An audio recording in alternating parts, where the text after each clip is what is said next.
Olá, seja muito bem-vindo para a parte 15 do livro A Chave Mestra. Alcance a vida extraordinária que você deseja.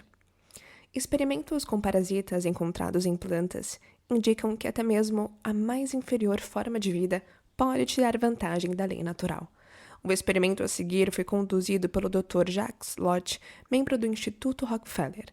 Para se obter o material, roseiras plantadas em vasos são trazidas para a sala e colocadas diante de uma janela com a vidraça fechada. Se as plantas secam, os pulgões, os parasitas, que antes não tinham asas, se transformam em insetos alados.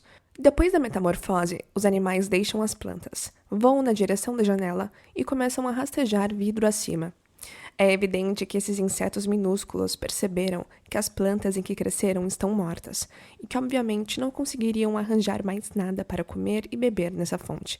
A única forma de salvarem a si mesmos da inanição era criar asas temporárias e voar, e foi isso que fizeram. Experimentos como esse indicam que a onisciência e a onipotência são onipresentes, e que até o menor ser vivo pode tirar vantagem disso em uma emergência. A parte 15 falará mais sobre as leis que regem nossas vidas. Explicará que essas leis agem em nosso benefício, que todas as condições e experiências que atraímos são para nosso proveito, que ganhamos força na mesma proporção do esforço feito e que a melhor maneira de alcançar nossa felicidade é por meio da cooperação consciente com as leis naturais. As leis que regem nossas vidas existem apenas para o nosso benefício. Essas leis são imutáveis e não há como escaparmos de sua ação. Todas as grandes forças eternas agem em solene silêncio, mas podemos entrar em sintonia com elas e, assim, expressar uma vida de semelhante paz e felicidade. Dificuldades, desarmonia e obstáculos indicam que estamos nos recusando a abrir mão do que não precisamos mais ou a aceitar o que nos é necessário. O crescimento é alcançado por meio de uma troca do velho pelo novo, do bom pelo melhor. É uma ação condicional e recíproca, pois cada um de nós é uma entidade pensante completa, e essa completude faz com que seja possível recebermos apenas o que ofertamos.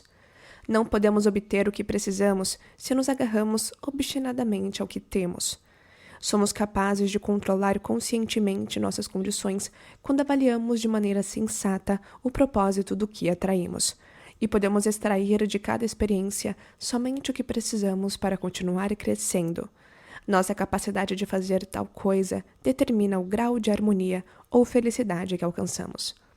A capacidade de obter o que é necessário para o nosso crescimento aumenta constantemente conforme alcançamos planos mais elevados e desenvolvemos uma visão mais ampla, e quanto maior a nossa capacidade de saber quais são as nossas necessidades, mais seguros devemos ser para que possamos reconhecer a presença dessas coisas, atraí-las e absorvê-las. Tudo o que necessitamos para o nosso crescimento pode chegar até nós. Todas as condições e experiências que atraímos são para o nosso benefício. Continuaremos atraindo dificuldades e obstáculos até absorvermos sua sabedoria e extrairmos deles o essencial para continuarmos crescendo.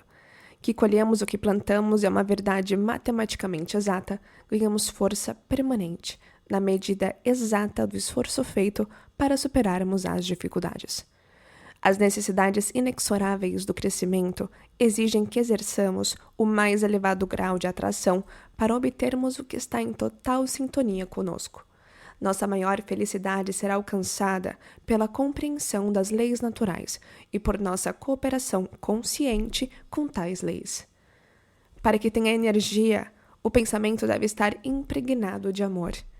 Amor é um produto das emoções, portanto, é fundamental que as emoções sejam controladas e direcionadas pelo intelecto e pela razão. É o amor que transmite energia para o pensamento, permitindo assim que ele germine. A lei da atração, ou a lei do amor, pois as duas são uma só coisa, trará o que for necessário para o crescimento e a maturidade do pensamento. A primeira forma que o pensamento encontra é a linguagem, ou as palavras. Isso determina a importância das palavras. Elas são a primeira manifestação do pensamento, os recipientes que o contêm.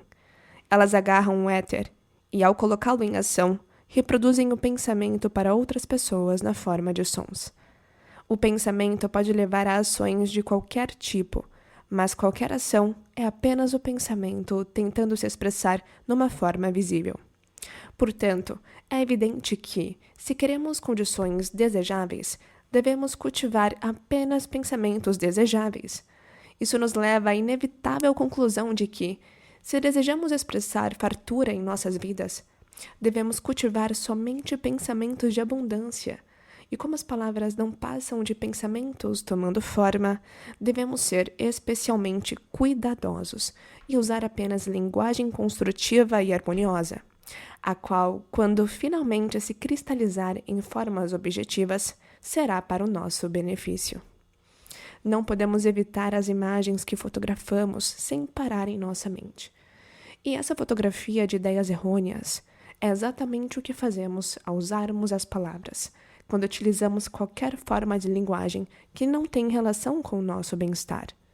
Passamos a manifestar mais e mais vida, conforme nosso pensamento torna-se mais claro e avança para planos mais elevados.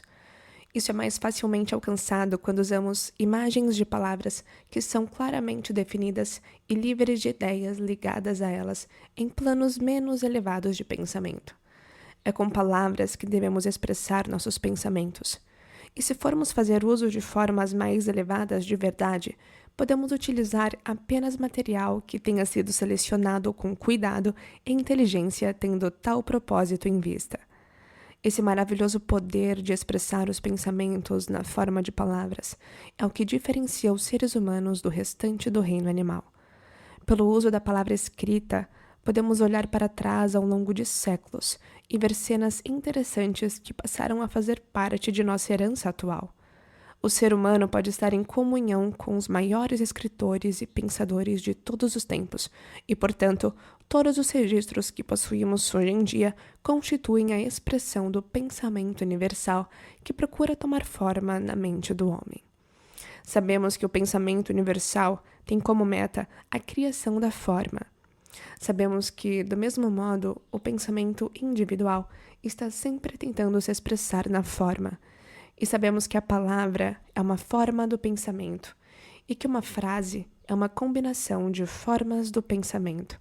Portanto, se desejamos que nosso ideal seja forte ou belo, devemos entender que as palavras com as quais criar esse templo devem ser precisas e combinadas com cuidado, porque a precisão na construção de palavras e frases é a forma mais elevada de arquitetura da civilização e o passaporte para o sucesso. Palavras são pensamentos e, portanto, um poder invisível e invencível e se materializarão na forma que lhes foi dada.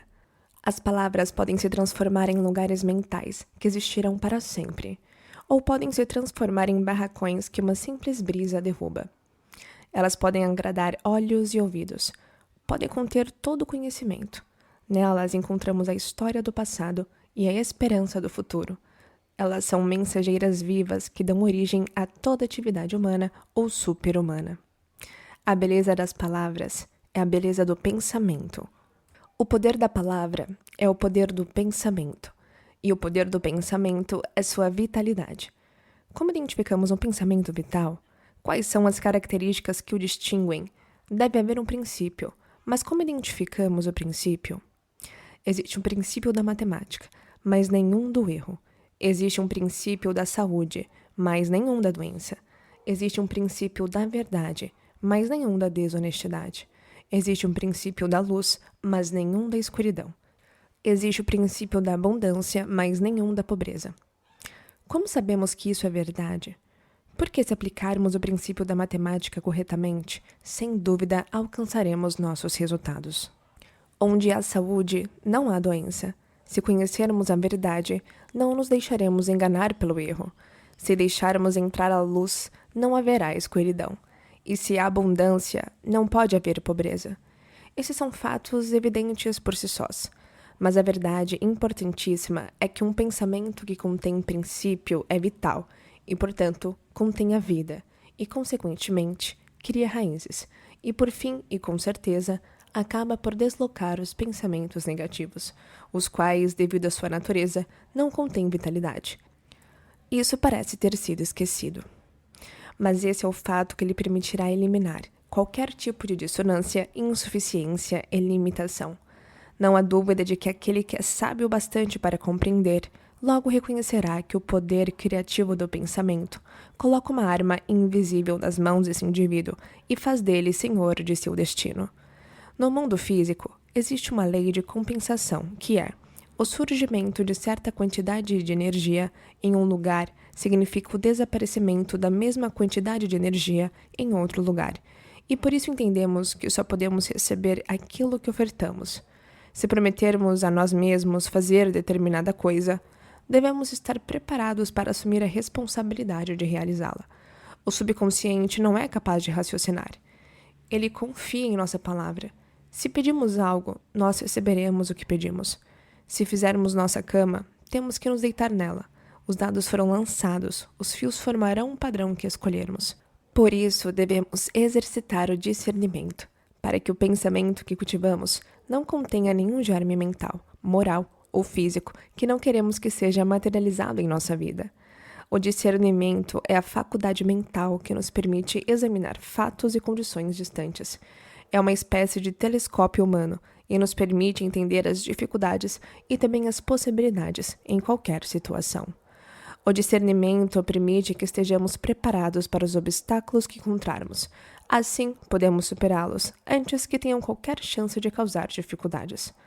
O discernimento nos permite planejar com antecedência e voltar nosso pensamento e nossa atenção para a direção certa e não para os canais que não oferecem retorno algum. O discernimento, portanto, é absolutamente essencial para o desenvolvimento de qualquer grande feito, mas com ele podemos entrar, explorar e dominar qualquer campo mental. O discernimento é um produto do mundo interior e se desenvolve no silêncio, por meio da concentração. No exercício desta semana, concentre-se no discernimento. Assuma sua posição habitual e foque seu pensamento no fato de que conhecer o poder criativo do pensamento não significa dominar a arte do pensamento. Mantenha esse pensamento focado no fato de que o conhecimento não se aplica sozinho, de que nossas ações não são governadas pelo conhecimento, e sim pelo hábito, por costumes e por precedentes. A única maneira de aplicarmos o conhecimento é por meio de determinado esforço consciente. Traga à mente o fato de que o conhecimento não utilizado desaparece da mente, que o valor da informação está na aplicação do princípio. Continue nessa linha de raciocínio até alcançar discernimento suficiente para formular um programa definitivo de aplicação desse princípio em seu problema particular. Meus parabéns por finalizar mais uma parte aqui da maratona e eu te encontro no próximo vídeo.